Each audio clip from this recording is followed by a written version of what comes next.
بسم اللہ الرحمن الرحیم۔ السلام علیکم ناظرین، welcome back to my YouTube channel. امید کرتی ہوں آپ سب خیریت سے ہوں گے۔ الحمدللہ میں بھی خیریت سے ہوں۔ آج میں آپ کو اس ویڈیو میں یہ بتاؤں گی کہ اہل طائف نے آپ صلی اللہ علیہ وسلم کے ساتھ جس بد اخلاقی کا مظاہرہ کیا اور اس کے نتیجے میں آپ کو جن پریشان کن حالات سے گزرنا پڑا اور آپ کو بہت زیادہ تکلیف سے گزرنا پڑا، اللہ تعالیٰ نے اس کا بدلہ یوں دیا کہ اپنے پیارے حبیب صلی اللہ علیہ وسلم کو آسمانوں پر بلوا لیا۔ آپ صلی اللہ علیہ وسلم کو جنت کی سیر کروائی اور جہنم کا بھی مشاہدہ کروایا۔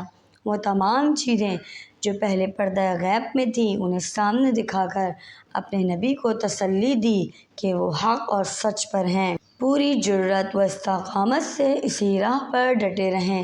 عنقریب مشکلات کا دور ختم ہوگا اور کامیابی آپ صلی اللہ علیہ وسلم کے قدم چومے گی۔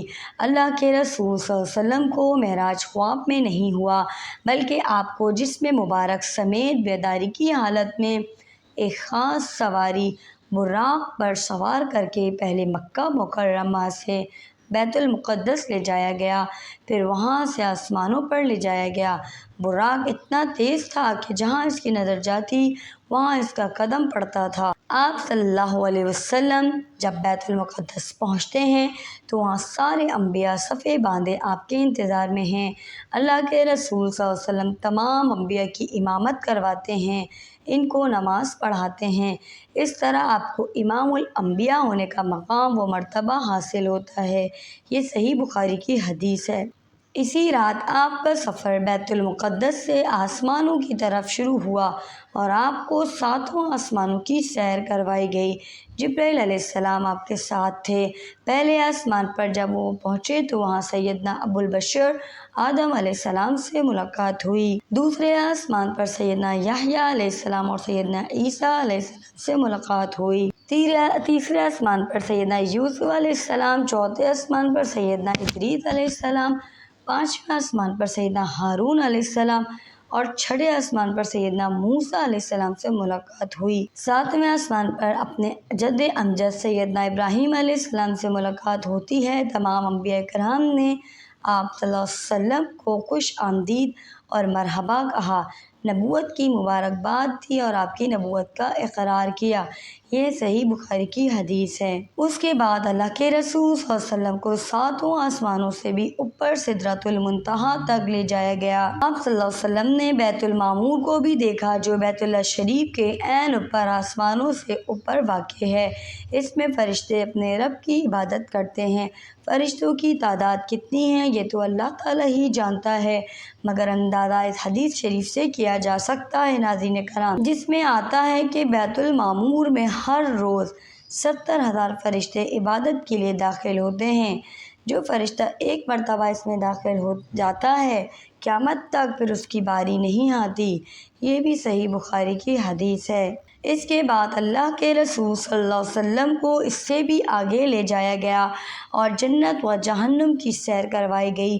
آپ نے اللہ تعالیٰ کی قدرت کے بے شمار عجائبات دیکھے۔ جنت کتنی خوبصورت ہے، کوئی اس کا اندازہ کر ہی نہیں سکتا کہ کبھی کسی آنکھ نے اسے دیکھا نہیں، نہ ہی اس کی نعمتوں کے بارے میں سوچا اور نہ سنا، اور نہ ہی کسی آدمی کے دل و دماغ پر بھی کبھی یہ گمان گزرا کہ وہ نعمتیں کیسی ہوں گی یا جنت کتنی خوبصورت ہے۔ بس ایک اللہ کے رسول صلی اللہ علیہ وسلم کی ذات گرامی ہے جنہیں معراج کے سفر میں جنت کی نعمتیں دکھلائی گئیں۔ صلی اللہ علیہ وسلم کی مہمان نوازی بھی کی گئی۔ آپ کو دودھ اور شراب کا پیالہ پیش کیا گیا۔ آپ نے دودھ کو پسند فرمایا اور اسے پی لیا۔ آپ کو بتایا گیا کہ آپ نے فطرت کی راہ اپنائی، یعنی یہ انسان کی اچھی خصلت اور فطرت ہے کہ وہ شراب کے بجائے دودھ پینا پسند کرتا ہے۔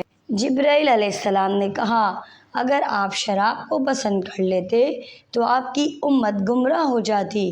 یہ بھی صحیح بخاری کی حدیث ہے ناظرین کرام۔ آپ صلی اللہ علیہ وسلم نے معراج کے دوران میں سیدنا بلال رضی اللہ تعالیٰ عنہ کے قدموں کی آواز جنت میں سنی، سیدنا عمر فاروق رضی اللہ تعالیٰ عنہ کا شاندار محل دیکھا اور فرعون مصر کی بچیوں کو کنگھی کرنے والی گھریلو ملازمہ کا خوبصورت محل دیکھا۔ فرعون کے بچوں کی پرورش کرنے والی اور خادمہ تھی، کیونکہ اس کو فرعون نے بڑی بے دردی سے اس کو اور اس کے بچوں کو مار دیا تھا۔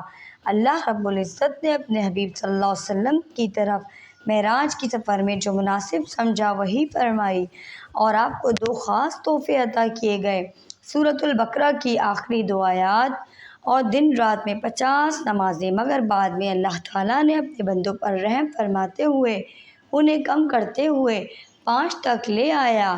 اب جو شخص باقاعدگی کے ساتھ نماز باجماعت اپنے وقت پر ادا کرے گا وہ صرف 5 ہی نمازیں پڑھے گا، کیونکہ اس میں حضرت موسیٰ علیہ السلام نے بھی آپ صلی اللہ علیہ وسلم کو سمجھایا کہ آپ کی امت یہ 50 نمازیں نہیں پڑھ پائے گی، آپ اللہ کے پاس جائیے اور اسے کم کروائیے۔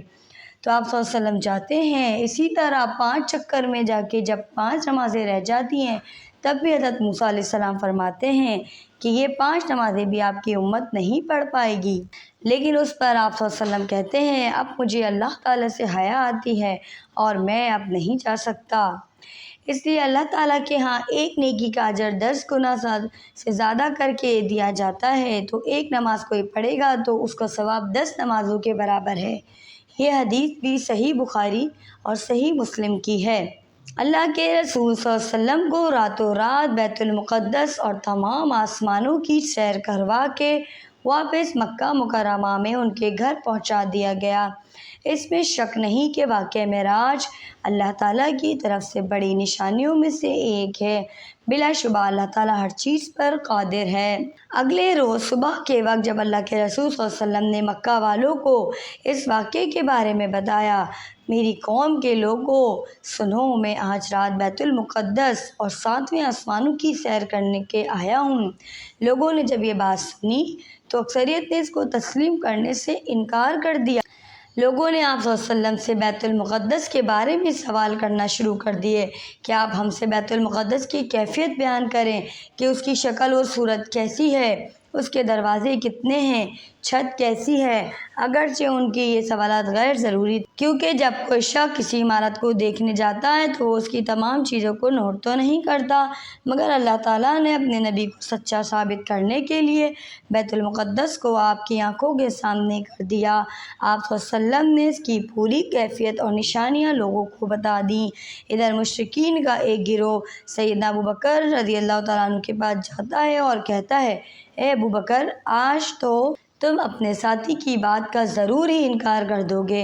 انہوں نے پوچھا، کون سی بات کا انکار؟ کہنے لگے، آپ کے ساتھی کا کہنا ہے میں راتوں رات بیت المقدس اور 7 آسمانوں کی سیر کر کے آیا ہوں۔ سیدنا ابوبکر نے پوچھا، کیا واقعی آپ صلی اللہ علیہ وسلم نے یہ بات فرمائی ہے؟ کہنے لگے، ہاں ہاں، انہوں نے یہی بات کہی ہے۔ سیدنا ابوبکر صدیق رضی اللہ تعالیٰ عنہ نے فوراً ہی پورے اعتماد اور وثوق کے ساتھ ان سے کہنے لگے، اگر انہوں نے کہا ہے تو پھر درست اور سچی کہا ہے۔ صدیق اکبر کہنے لگے، جب میں ہر روز ان پر آسمانوں کے اوپر سے نازل ہونے والی وحی کی تصدیق کرتا ہوں تو پھر میں اس بات کی بھی تصدیق کیوں نہ کروں۔ یہی وہ موقع تھا کہ سیدنا ابوبکر صدیق رضی اللہ تعالیٰ عنہ کو صدیق کے خطاب سے نوازا گیا۔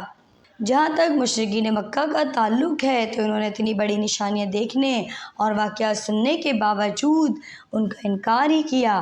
ان کے اندر کفر و شرک پر جمے رہنے، حق بات کو جھٹلانے، اہل ایمان کو اذیت دینے اور دینداروں کو نقصان پہنچانے جیسی خرابیوں میں مزید اضافہ ہو گیا اور بہت ظلم و زیادتی کرنے لگے۔